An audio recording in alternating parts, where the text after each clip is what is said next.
excited to talk today. Awesome. And I'm excited to speak with you because I know you're on the forefront of crypto and investing and all things economy and all that good stuff. So I want to start with, what's new at Morgan Creek Capital and Morgan Creek Digital?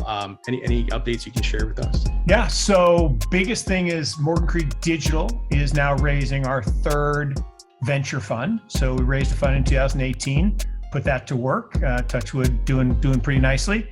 Raised second fund in 2020 and have put that to work. And now we're raising our third fund. So we just did a first close on that, closed on a little over $80 million and targeting 300 or 400 million. So much bigger fund than last time. And that gives you some indication of just what's going on in the space. I mean, the opportunity set is incredible. Our deal flow is incredible and it's really changed. So that's the biggest change. Now, the other part of that is what's new is in Fund One, it was really all about Bitcoin, all about Ethereum, the liquid protocols, and the infrastructure around getting those to be adopted. So exchanges for trading, liquid crypto, software and tools and data. In Fund Two, it was still Bitcoin and Ethereum, but a little bit of other things around DeFi and some of the newer things.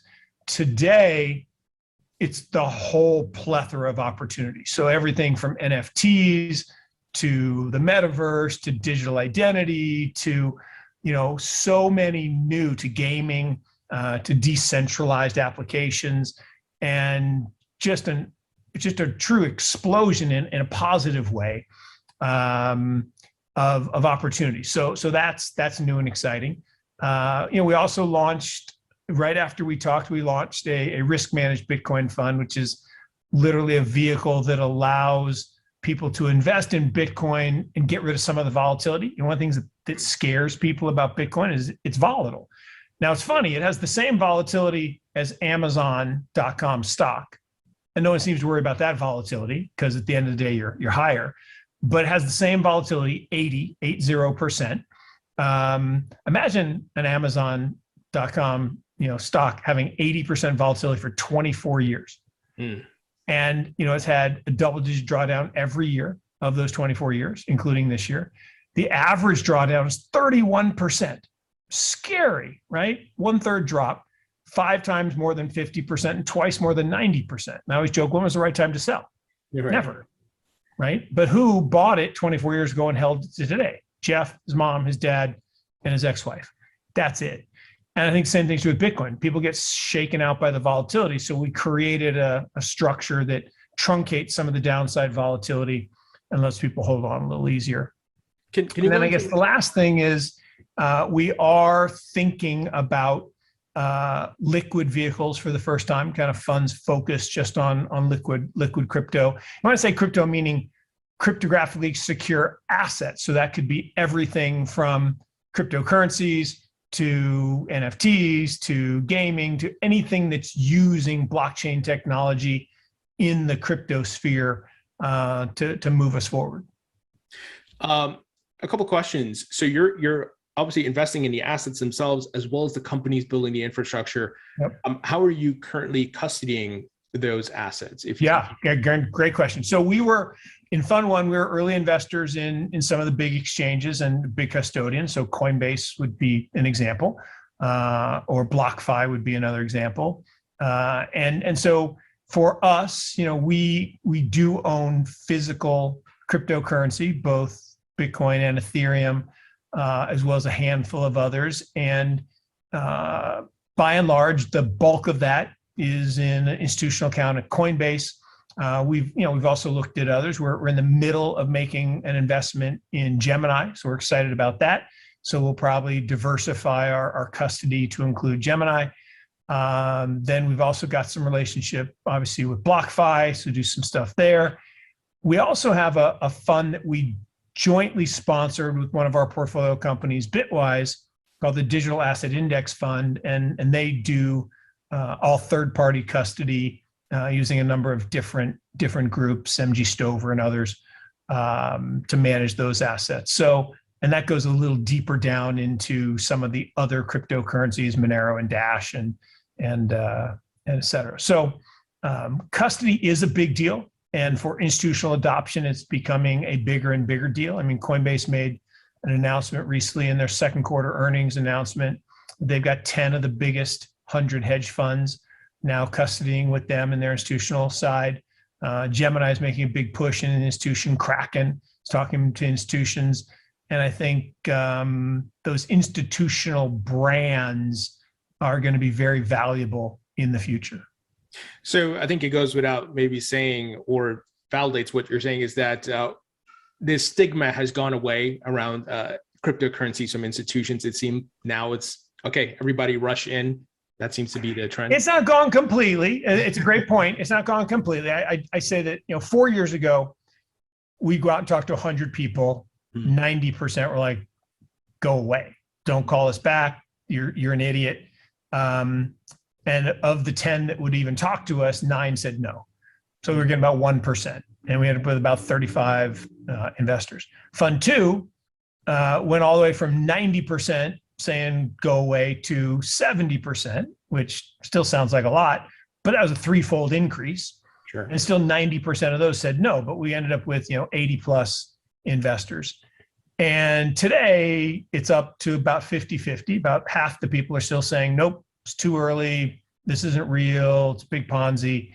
Wow. Which is crazy to me. Yeah. But that means 50% of institutions are out there having meetings, talking about it, getting invested, making their first foray. And that's exciting. And at the end of the day, that's my hashtag, right? Get off zero. We're going to look back in 3 years. I used to say 5, now it's 3. And it will be deemed, I believe, fiduciarily irresponsible to have zero exposure to digital assets. So everyone's got to have exposure. It's just, this is here to stay. The technology is not going away. It is going to power the Internet of Things, or the Internet of Value, or the trust net, as I like to call it. And we're going to run everything on blockchains in the future. The same way we run everything today on, COBOL and Fortran and iOS and Android. In the future, we're going to run everything on blockchains. And that's great because it's a wonderful system for organizing and storing data. So what do you think would be the catalyst to drive that other 50% who are still on the fence? Would it be an ETF approval for Bitcoin and other crypto assets? No. Collapse of other asset classes? What are your thoughts around that? Again, really, both really great points. So clearly approval by some trusted thing. I mean, you see that in with the FDA approval in air quotes, since they actually didn't get the data to do the approval, but they made an approval. I don't know if that's the first time they've ever done that, but that creates at least a comfort for some. So I do think approval of an ETF would certainly help some. I think it would be not that big a deal personally, because there are lots of ways to invest in the equivalent structure like trust at GBTC or Amun in Europe, and there's Canadian ETFs. But still, approval would be that good housekeeping seal for some. I think your point on a collapse of other assets, right now there's a whole bunch of people say, why do I need anything else, right? Stocks go up 20% a year, I'm good. Well, actually, your stocks aren't going up, your dollar's going down. Yeah. That's called money illusion. And that's why if you look at Bitcoin this year, it's up almost 3 times as much as stocks. People are like, no, it's not true. I'm like, no, it is. And the reason is that Bitcoin didn't get 3 times better, is that the dollar got really bad. They printed way too many dollars post-pandemic, and that is coming home to roost. And the price of everything, whether it's cars or homes. I mean, North Carolina, where I live, right? My daughter just moved back here. She can't afford to buy a house because housing prices went up 20% in 3 months. Wow. That never happened before. But there's just so many people leaving the coasts and coming to more rural areas. Right? I think you guys did that. You moved out to the burbs. Mm-hmm. And that's real. And that means limited supply of housing stock, increased demand. Now that's bad for prices in major cities. So my son just bought a place in San Francisco at a very nice discount. And I think people in New York are finding discounts, but down here in North Carolina, prices are through the roof, pun intended. Yeah, it's been very competitive. I remember when we were looking for a house and bidding on this house, losing the bid, and it was so competitive last year. Yep. So what is your take on the current status of the crypto market? Some are saying, well, there were some saying that we were heading into a bear market because of Bitcoin's correction, but some are saying we're still in the bull market. I personally believe we're still in the bull market. What are your thoughts? Yeah, I mean, it's funny because how do we define these things, right? If we define them by price, right? The old way that securities define bull and bear markets, right?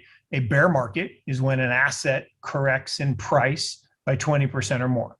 We clearly had that in all of the crypto-related assets, kind of April, May, June.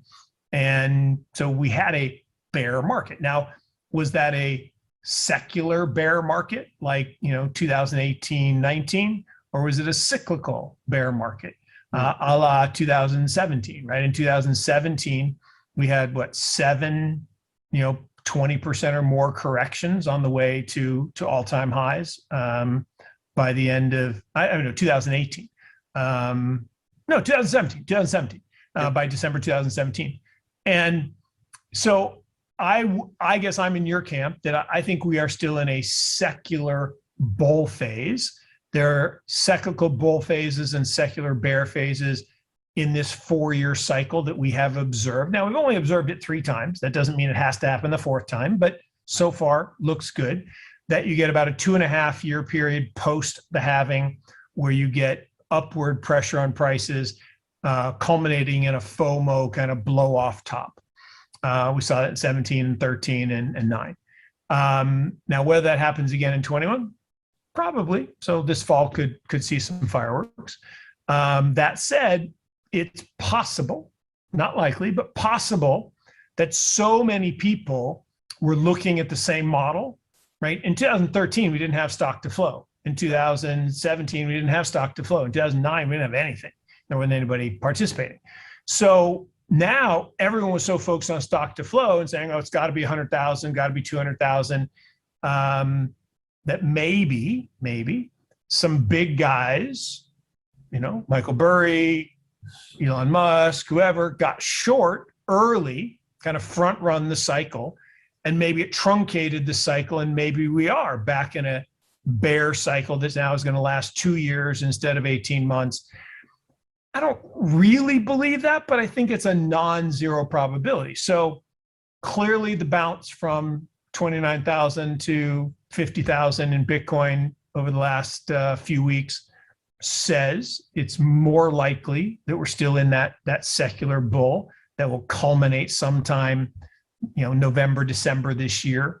So that's a long-winded way of saying I think you're probably right that we're still in the bull phase. We had a cyclical bear in a secular bull. And, the one thing, though, that does give me a little pause, and it's different this time, the fundamentals in 17 and 13 kept getting better. Even though the price was very volatile, the fundamentals kept getting better. This time, the fundamentals did roll over a little bit, right? The number of transactions, the transaction size, the total value transacted, all of those things did roll over pretty hard. Now, my thesis on that is we had too much leverage in the system. Binance and others allowed, I think, irresponsible amounts of leverage, 100 to 1, 125 to 1.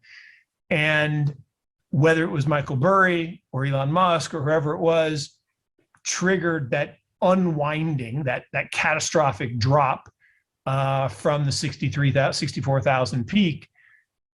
I think that was intentional, personally. And I think you basically liquidated a couple million accounts and transferred those Bitcoins from weak hands to strong hands. Now, we see people like Michael Saylor continue to acquire those assets. And I tweeted about this, right? There's an age-old trick on Wall Street that when you wanted to buy a meaningful position of something, your first action was not a buy. Yeah. First action was a sell, actually a short. Then you would spread rumors that you were selling to push the price down, and then you would buy. Soros was genius at this, right? He'd say, oh, we hate copper. And he would push the price of copper down 30, 40%. Then he would buy it all at the bottom and make a ton. And I do actually believe that that went on in this latest cycle. And I think that's sad in my mind for the people who were duped is probably too strong a word, but I think they were duped into thinking that it was a good idea to put 100 times leverage on. And, they had no choice. And I know from personal family experience, I have a sibling who, he wasn't 100 times levered, but he was highly levered. And he's like, they stole my Bitcoin. I'm like, no, they did not steal your Bitcoin. You lost your Bitcoin by making, I believe, a bad decision. No one stole it. No one came surreptitiously at night and hacked.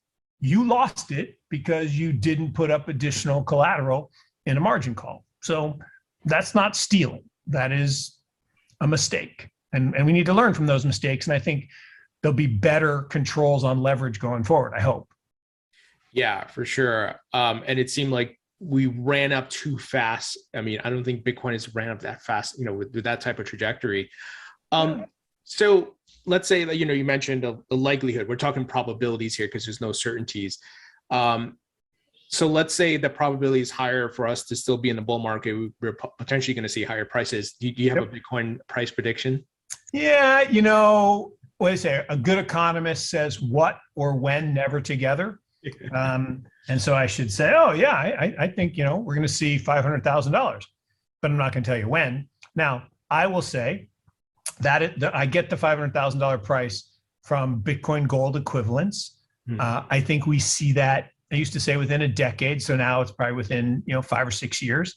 And I don't think that's a big stretch for us to go from $1 trillion of market cap to, $4 trillion of market cap, which is to me the monetary part of gold. So, I don't think that's a stretch at all. To get to full gold equivalents at 8 trillion, it's a little bit of a stretch, but I could definitely see that happen in over a decade. Now, this year, I used to be in the full-on stock to flow camp that 100,000 was likely this year. I think that got disrupted by the leverage. So I think the model I follow now, the Metcalfe's law model I follow now is N squared crypto. Tim Peterson, I really like his model. It's got a better decay factor. And that says, somewhere in the mid to high 30s is fair value by the end of this year. I think we finish higher than fair value. I do think we get a FOMO kind of, speculative blow off here in the fall. Does it take us above the last high? Probably, but maybe not, but probably. If we do, right, if we get past the next high, I think we come close to 100, but probably don't finish the year there. Probably be end of like 17 where we got to 20, but then we finished the year at 10. And so that's a long-winded way of saying, I think we probably are somewhere between where we are today and 65 by the end of the year. But I don't like short-term forecasts because my line, right? Price is a liar. I think the daily price of Bitcoin is stupid. I don't think you should pay attention. Anyone should pay attention to it. I don't think it has any information content. It is literally the price at which you and I will exchange a small amount of that good. It has nothing to do with the value of the network. I think the value of the network continues to rise. My big thing, I was just part of this thing called the Coins podcast, so everyone should watch that. And it's a 12-part series. We've released 3 so far, and it does the history of money and the history of Bitcoin. And one of the things it talks about is that it's all about the next billion. right? We got, arguably 200 million people that know about and use cryptocurrency, particularly Bitcoin. The next billion is what's going to drive the next bull market. And we need that next billion people to come into the family and the network. Absolutely. And it seems like El Salvador will be a big part of that. Next month, they're about to make it a legal tender. They're going to airdrop free Bitcoin to people. What are your thoughts on that? And do you see other countries following suit? Yeah, I mean, look, we are investors in Strike and Jack Mahler's company, Zap. And I'm a huge fan. I think he's awesome. I think he's great for the community. I think he's a visionary. He's a passionate, proponent of the space. And I think what he did to go down and convince people to use this, and look, if I had a mother-in-law in El Salvador, which I don't, my mother-in-law is in Tulsa, Oklahoma, but if I had one in El Salvador and I wanted to send her money, she'd get 50 cents on the dollar. That's criminal, right? That's wrong. I mean, that is completely wrong. And that's because we use 400-year-old treaties that the banks cooked up so they get paid when money transfers across borders. Jack can get 100 cents on the dollar. Now that's wrong too.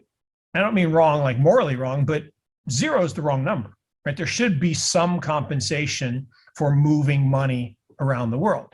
Sure. And so they will fix that. They'll figure out a monetization strategy for Strike. But I think the Lightning Network is real. I think that El Salvador moving it to a legal tender status, not the only legal tender, a legal tender. Remember, there's a difference between a something and the something, like a reserve currency versus the reserve currency. The renminbi is a reserve currency. The dollar is the reserve currency.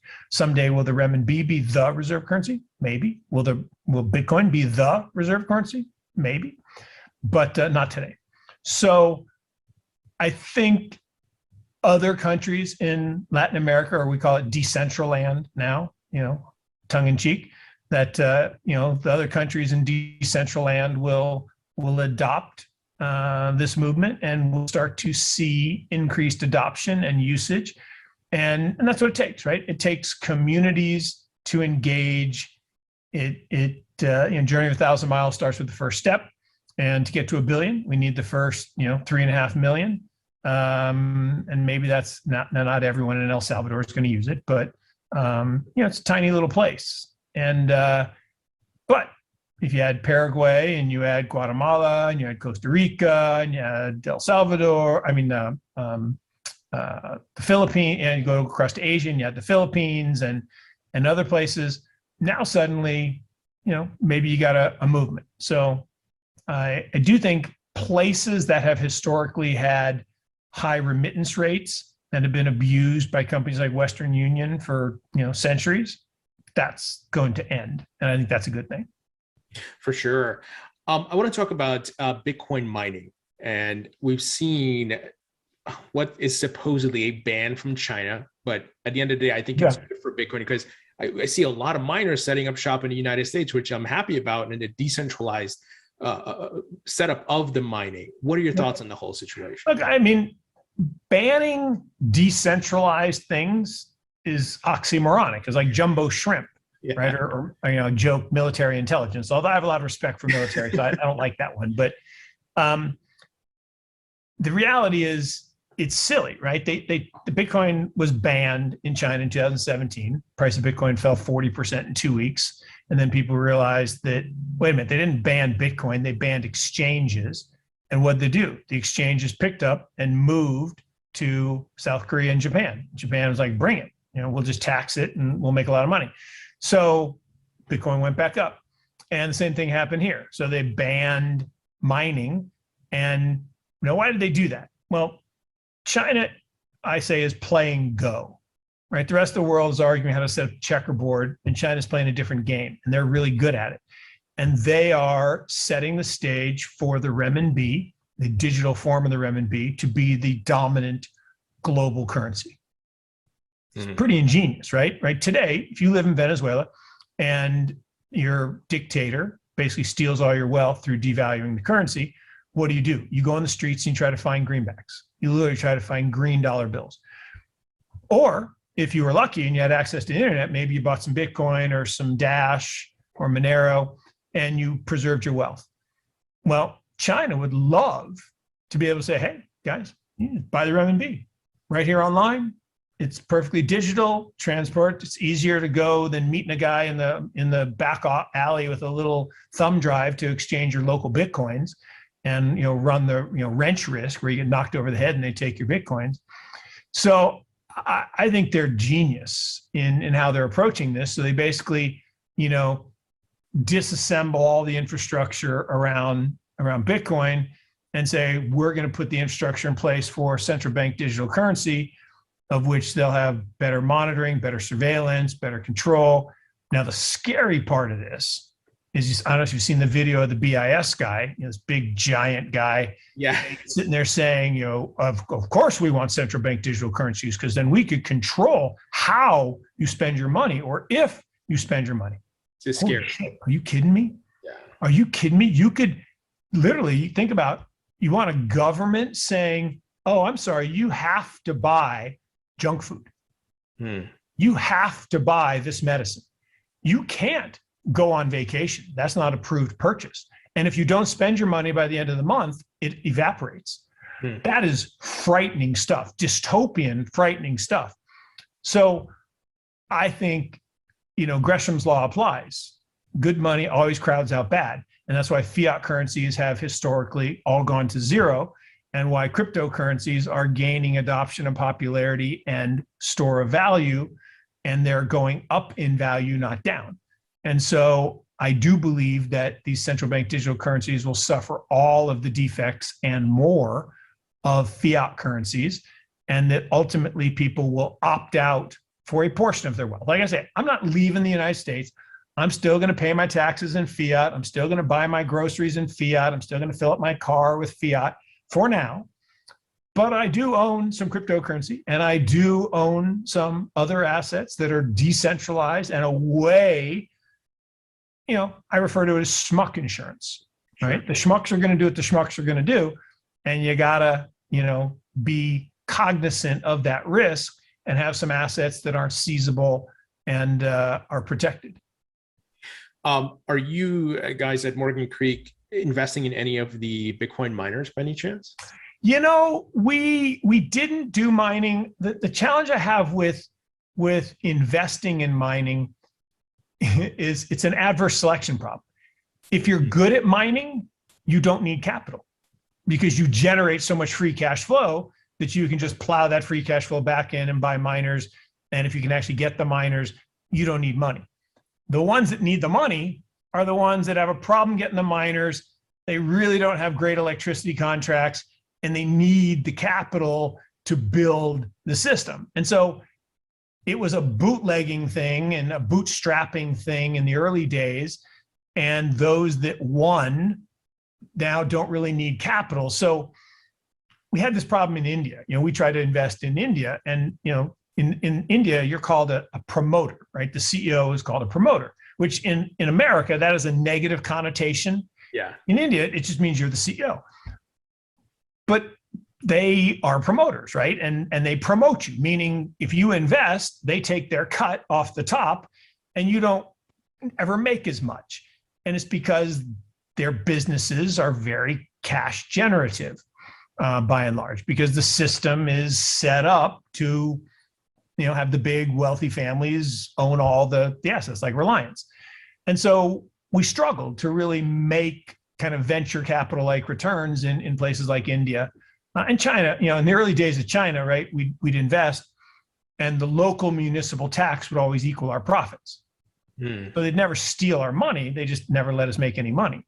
Now you can actually make money, but now the problem is, they can change the rules capriciously like they did in the education space and just wipe out market cap at the, flick of a pen. So it's become tougher. But generally speaking, it's a long-winded way of saying we like mining as a business, don't really like it as an investment, although we've tried. So on the topic of mining, I and we touched on Elon Musk and the pullback after 64,000. ESG, is that a red herring? What is that? What is that about? It's the worst. It's worse than red herring. It's FUD. It's fear, uncertainty, and doubt. It's been,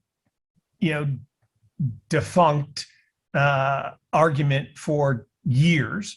The idea that Bitcoin uses as much energy as a small country. Okay, let's think about this for a second. Everything in life, what we're doing right now, everything in life is about converting energy to value. Yeah. Right? We are using electricity right now, and we're using energy in our bodies from putting fuel in our bodies to create something we hope of value that educates and enlightens and entertains, right? That is what the world is. Whether you manufacture widgets, whether you manufacture entertainment, whether you do financial transactions, everything in the world, every day, every minute is about converting energy to value. And the better you are at that, and the more efficient you are at that, the wealthier you get. So networks are very good at that. They become, they generate lots of wealth. So this idea that somehow Bitcoin shouldn't use energy is silly. In fact, let's just do some basic math. So Bitcoin is digital gold, right? It has the function of store of value as gold does. Gold is the only money in the world. Everything else is credit, right? It's currency. And there's difference. Money has to exist in the absence of an associated liability. Gold is the only thing that does that. It has for 5,000 years.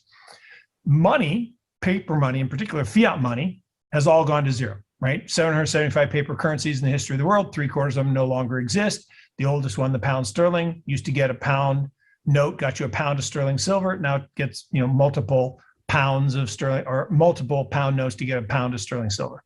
So that's devaluation of the currency. And so if we think about that in terms of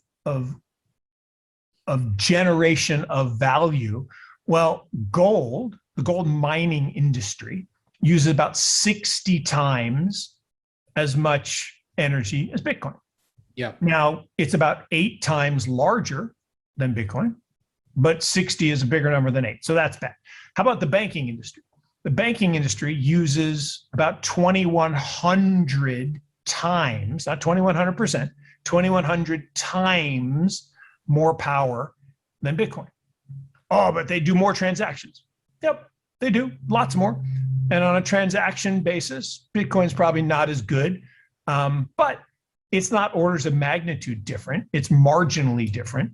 And the reality is that idle, empty bank branch that I drive by every day on my way home, that I haven't set foot in 10 years, is getting heated and lit and done maintenance on it every day. For why? Why would anyone go into a bank branch? I use my ATM, I use my app.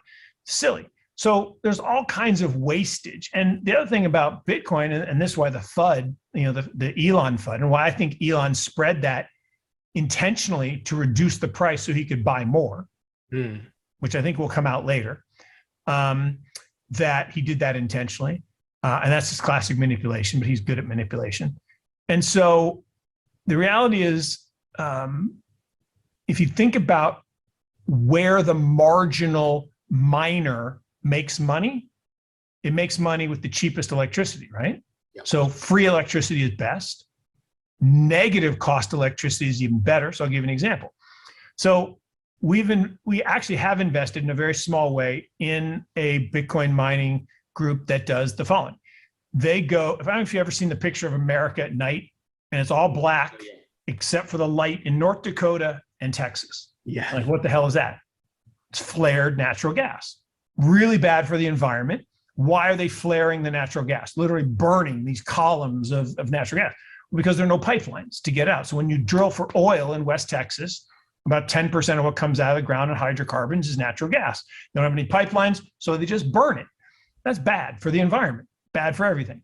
So you can now cap that, attach a microturbine and a Bitcoin miner, and I can create value from energy that I can transport anywhere in the world. No pipelines, no right-of-ways, no windmills to kill birds, no bad nothing.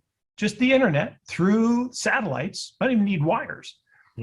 That is amazing. It's positive for the environment. It's net carbon negative, unbelievably valuable, unbelievably good. And I can get paid to do it because the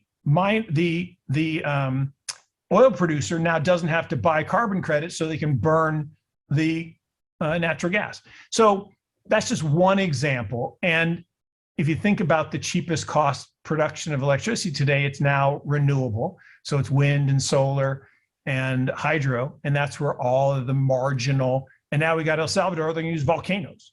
So it's massive FUD. People should not pay attention to it. And what you got to do with anything that you hear anywhere, consider the source. Sure. Consider the source. When you hear people talking about the virus, ask yourself, do they work for a drug company that wants to sell you vaccinations? Do they work for hospitals that want you to do procedures? Or do they work for an independent organization that wants to, improve your health? So those exist too. But if you're talking to someone about Bitcoin, do they work for a Bitcoin miner? Do they work for a central bank that doesn't want Bitcoin to replace fiat money? Or do they work for a venture capital fund like me that wants you to invest? I mean, I have my own agenda, but I try to educate first, invest second. And I think people just have to consider the source. And remember the rule of incumbency. Incumbents will always spread FUD, always, right? The people who swept the streets in New York, they swept up the horse crap when they're horse-drawn carriages, did not like horseless carriages because they were going to lose their jobs. So what'd they do? They spread FUD pamphlets saying if you got in a horseless carriage, you would die. Yeah. Ridiculous. But that's what they did. They used their curse of incumbency to try to save their jobs. Now, the funny thing about progress, we have more jobs today than any time in history.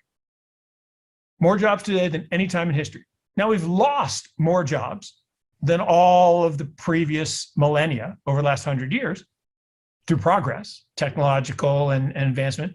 But that's good because we create more than we lose. There's a net positive and progress is good. The fact that you and I are talking in real time, right? In video, in 3D, I can see the beads of sweat on your forehead because your camera's so good. I mean, it's amazing. And that didn't exist. In fact, I was watching a TV show with my wife. I can't remember the name of it. And it's basically, the whole show is a retrospective about the 70s. It's about a family remembering their life in the 70s. And there's this great one. There's this guy, he comes home and his wife's pissed. She's like, "You're late again. You never come home, have dinner with your son and your wife." He says, "Honey, I've got this algorithm. And I think someday you're going to be able to send a picture using your computer." And he was psyched like out of his mind. And now we're sending live video using our computers.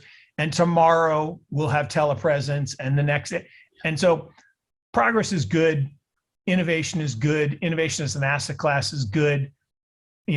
All of what we're talking about around crypto and cryptocurrencies and blockchain technology is all about this evolution of technology that's been going on since the 50s. It's coming. You're not going to stop it.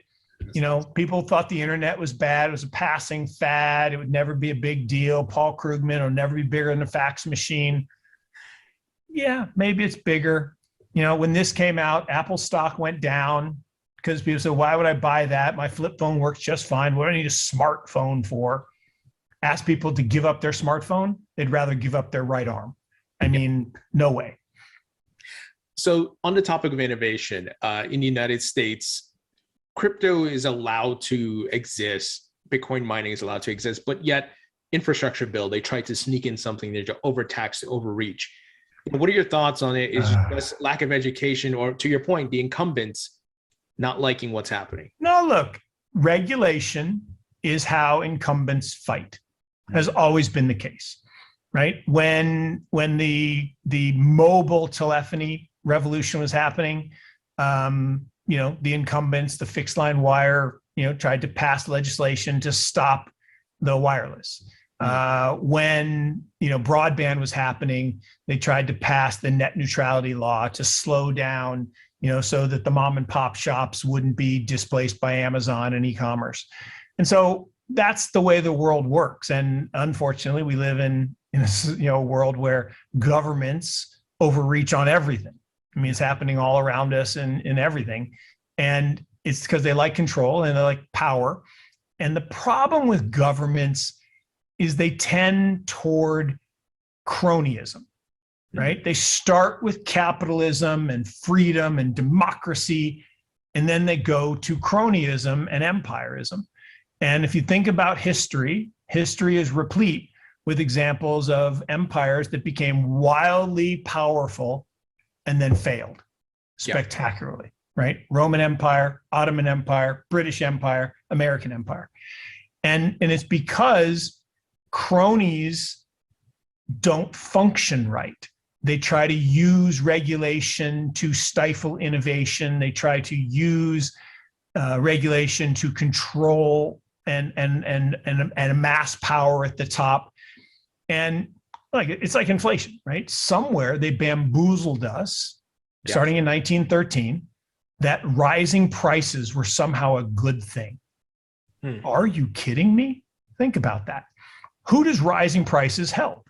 It helps the asset owners at the top of the pyramid. Your real estate prices go up, the price of goods and services go up, so the businesses you own go up. But if you have a fixed income, you're screwed. If you have a minimum wage job, you're screwed. Inflation is a theft of wealth from the middle class and poor to the rich. It's why we have the greatest wealth and income inequality in the history of mankind today. Right. But that's the plan. That's the problem, right? That's the plan. And now all the stuff that's going on around us with lockdowns and controls and police states, it's all part of the plan. And the nice thing is this movement toward individual sovereignty and freedom, which is what Bitcoin and cryptocurrencies and blockchain technology is all about. It's about public ledgers. It's about public information. It's about open architecture. It's about shared resources, about the division and eradication of nation states and power structures and cronyism. All good, but they're going to fight it tooth and nail. Don't get me wrong. They're going to fight every step of the way. I believe they'll lose, as they always do, but it doesn't mean it won't be painful along the way. And this is going to go a little bit off topic, but could blockchain and crypto help solve some of that cronyism where political candidates who are supposed to represent the people, instead of raising money from institutions, they raise money from people through— Amen. Look, it is. Look, DAOs are a good example, right? DAOs are organizations owned by the members, right? Imagine if our biggest technological giants that we all depend on every day to live our lives weren't owned by one or two people, becoming multi-billionaires and blowing money on trips to the edge of space. Like, what good does that do? Seriously, what good does that do? Could have saved a lot of people's lives. We have 10 million kids that go to bed every night hungry in this country. Country that spends $20 billion a year on weight loss has 10 million kids who go to bed hungry. Are you kidding me? And we got people blowing hundreds of millions of dollars to go into space. Mind blowing. So yeah, we could solve a lot of this with, get rid of soft money, right? How? If it cost $100 million to become a senator, how many people have $100 million? Not that many. So how do they get it? Donations. So if someone donates $100 million to you, are you indebted to them? Do you owe them favors? Perhaps. That's how lobbying works. Yep. If you look at how laws get passed, right? Drugs get approved. Why? Because drug companies spend a lot of money in lobbying. Insurance companies become mandated. The Affordable Care Act, which has nothing to do with affordability or care, it has to do with prepaid insurance claims. I mean, why does that even exist? It's not insurance. If I give money to somebody and they pay in an opaque system, that's not insurance. Insurance is where you and I share the risks of, if I get sick, you help pay for me. And if you get sick, I help pay for you. That's insurance. Right. But that's not what we do. So Yeah, there's so many things wrong with cronyism and the way the system works today that could be solved with openness, with transparency, with abolition of soft money, with actual rules on donations, so that we wouldn't have. I mean, go back to the founders, right? You spent 2 years in office, and then you went back to your farm. Right. No lifelong politicians, no ability to be in debt to people. You were a volunteer, and country did all right.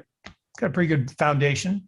So we're not going to solve it all today here, but ultimately, blockchain technology is about freedom. It's about sovereignty. It's about equality. It's about control, personal control. It's about transparency and openness. All of those are things that we should all aspire to and not be afraid of and embrace. Absolutely.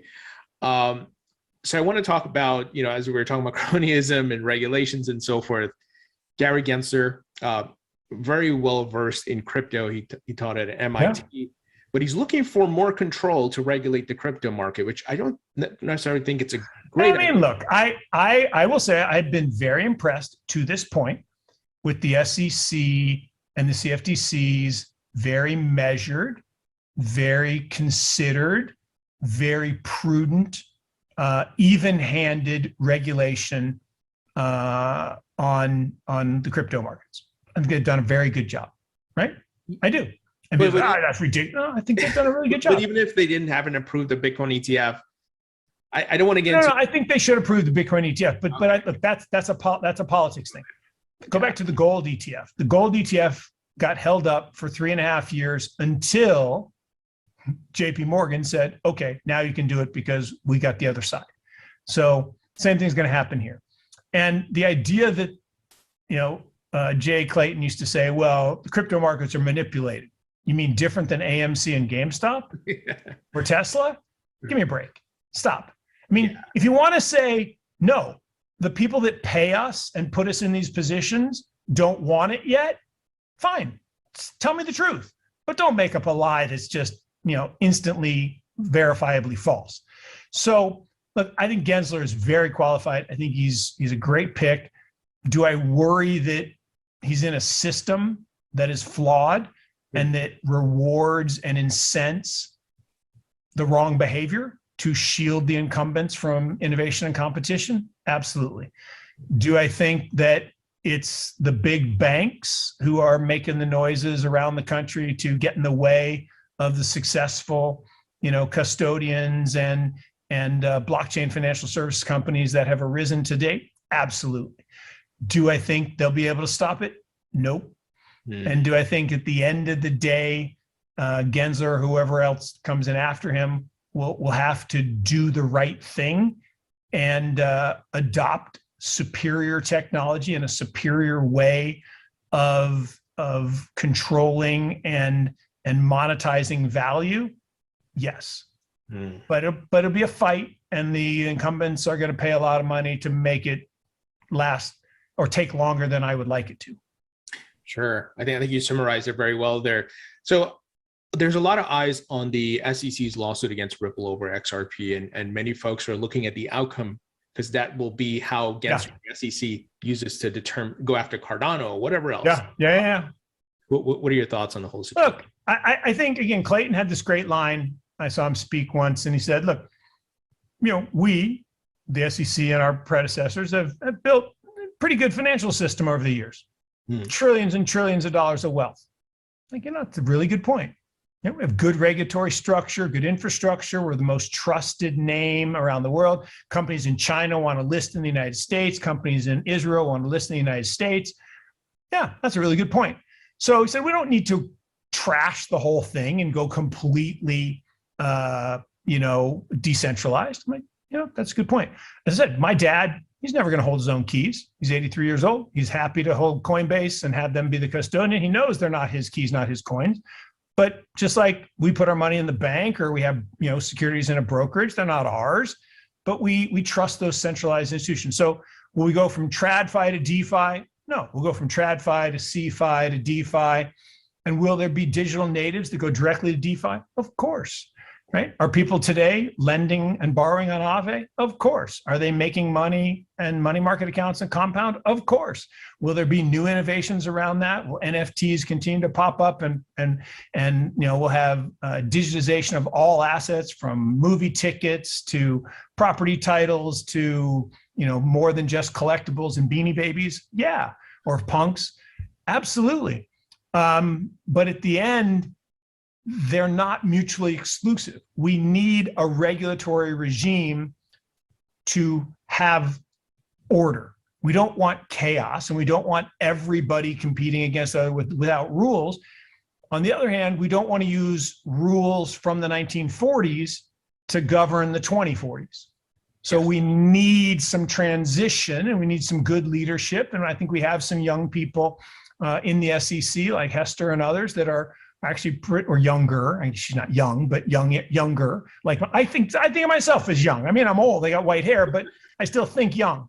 And I think it's good to have dialogue and debate and discourse. It's good to have a well-founded structure to build from. It's bad to resist all change, because change is coming. Yeah. And if they fight it completely, they're going to lose. And then we might go more to chaos before we get calm. I'd rather see us go to calm. And look, did Ripple do some stuff that probably looks more like a security? My personal opinion, yeah. That doesn't make me popular with that crowd, but yeah.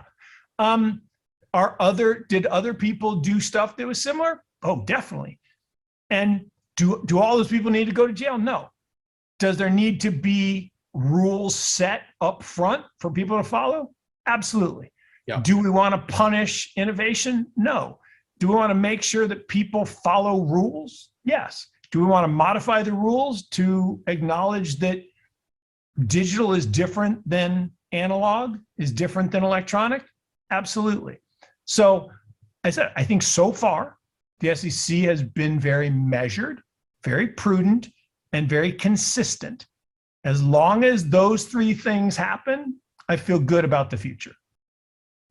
I know we're coming up on time, so I'll touch on a few things here. What's your take on the state of the economy? Obviously, we talked about inflation, some money printing. Do you see the stock market also having a big correction soon? I've been wrong about the market correcting for a long time. And the market is wildly overvalued, stock market. I mean, like levels that are incomprehensible to any logical person. But what's missing in that analysis is the denominator. The denominator is being destroyed, right? Central banks around the world are destroying fiat currencies. And so what's happening is called money illusion, right? You have the nominal value of assets rising, whether it's real estate, art, fine wine, collectible cars, or stocks. But it's interesting, if you look at stocks, they're making new all-time highs.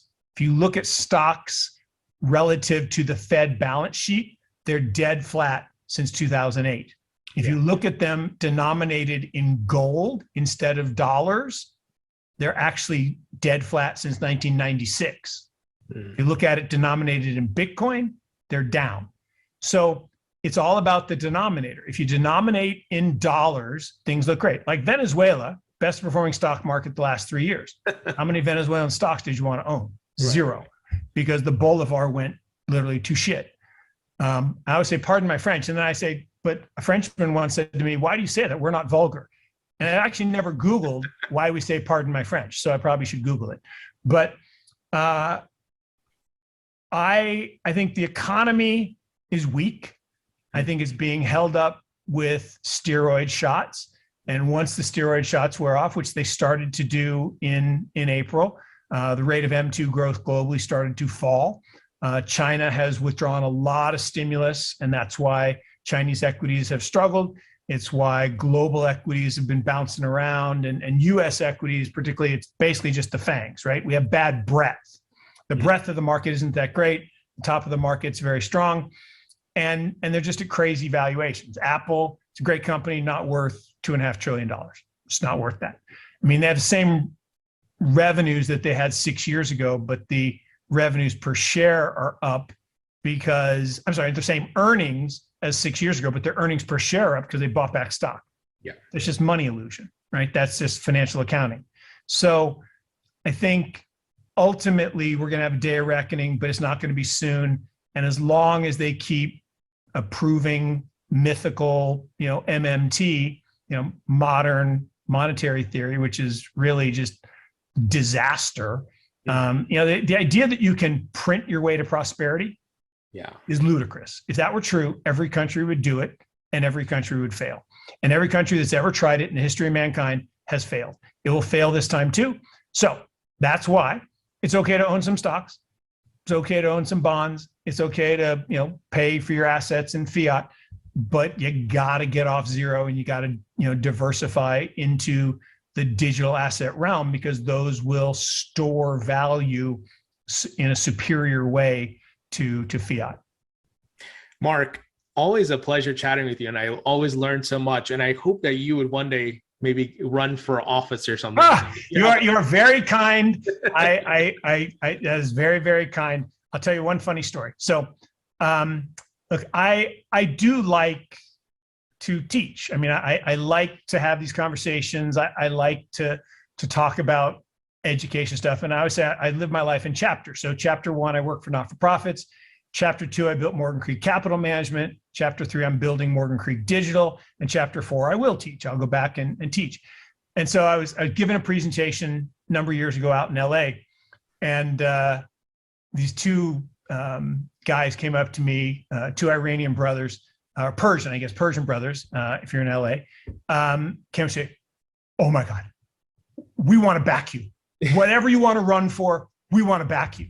I'm like, "Well, I don't know you, but okay, I'm flattered, but why?" He said, "You just have a great way of communicating and you elicit trust." I'm like, that's a really high compliment. Thank you very much. But I just don't think I have it in me to be in politics. As I spent the 5 days in DC with my son and my parents, and did all the museums and the monuments, and it was nice because they were out of session, so it was kind of calm, and we had kind of the city to ourselves.